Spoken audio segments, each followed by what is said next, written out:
Last week, as soon as the gavel came down closing the Republican National Convention in Milwaukee, I hopped on a plane to Alaska with my husband and Reverend Franklin Graham.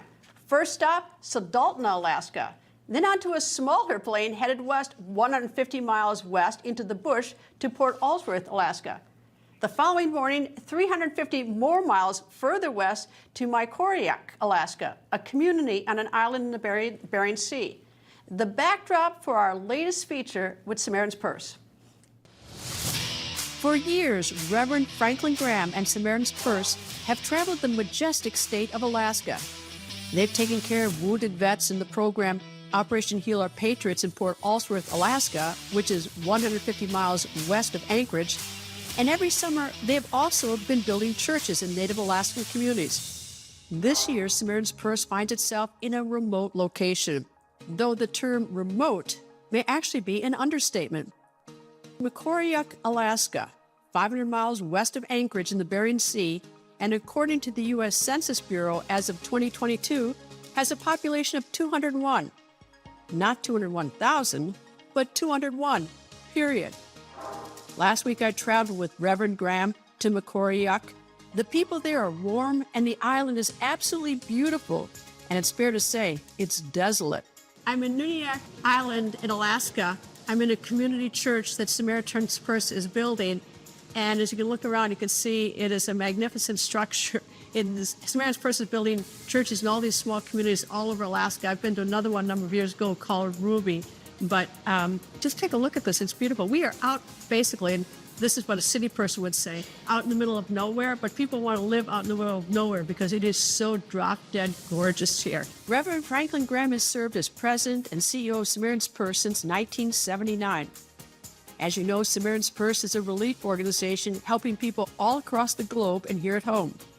For Reverend Graham and all of Samaritan's Purse, building these churches all across Alaska is a labor of love. This is the church that we're building. It's really kind of a cool design. You've got on the side over here, you got 3 classrooms.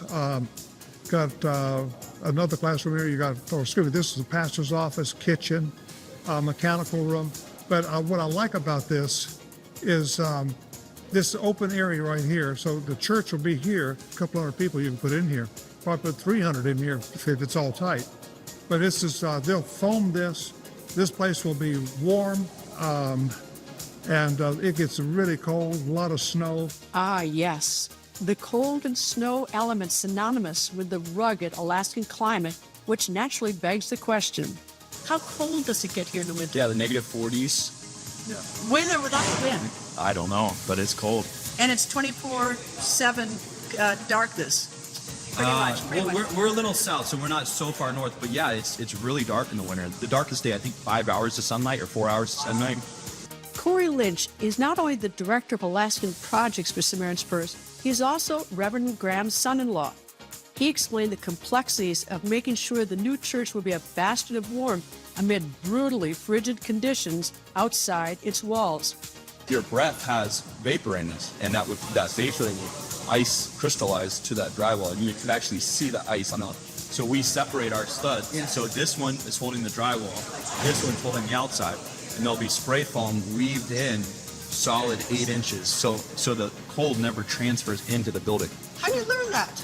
Well, it's... You're a Southern Florida kid. Yeah. How does a Southern Florida kid know that? But that's far from the only challenge facing Samaritan's Purse in constructing this church in such a remote location. Most of this material came out of Seattle. The trusses came out of Anchorage, but all this has to be coordinated, put on a barge. You don't put it on, the runway here is not big enough for a big cargo plane.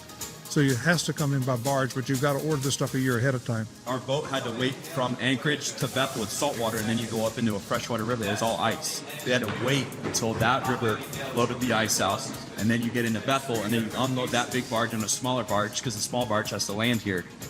It's a special landing pad. Yeah. And the materials were fine when they arrived? Nope. That's what I heard. The materials weren't fine. What happened with the materials? We had a lot of manufacturing defects, and we just had to push through, and we literally had to grind every single piece of metal on the foundation. Helping communities in need is at the very core of Samaritan's Purse, and they simply couldn't turn away from a chance to improve the quality of life for those who deserve more than they've been given. This rural part of Alaska is really suffering. The higher fuel prices makes it so much more difficult for people to live in these rural areas, and so they just need help. So we're here to help the church, and most of the churches are old facilities, run down. Some of them, I don't know how they even stand if they're rotten.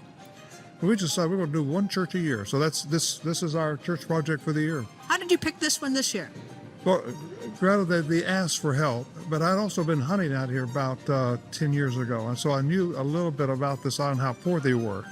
So when the church asked for help, I said, we're going to go help them. This is a great community. These are great people. There's some communities where certain people aren't so welcome. This is a welcoming community. And this is a great community, good people here, and I'm thankful for the volunteers that come from all over the United States to help us.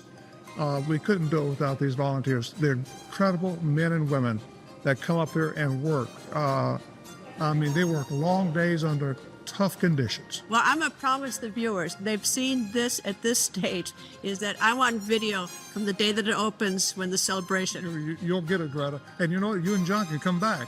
Yeah, it's gonna be in October, and it's pretty nippy here now in July. I've got 3 jackets on and a sweater. But even though the temperatures will continue to decline over the next 10 weeks when the church is scheduled for completion, nothing will slow down the hardworking men and women of Samaritan's Purse from delivering on their promise. As a footnote, most people don't realize how big Alaska is. It takes up nearly half of the lower 48 states, which underscores just how much effort goes into building churches all across the state of Alaska.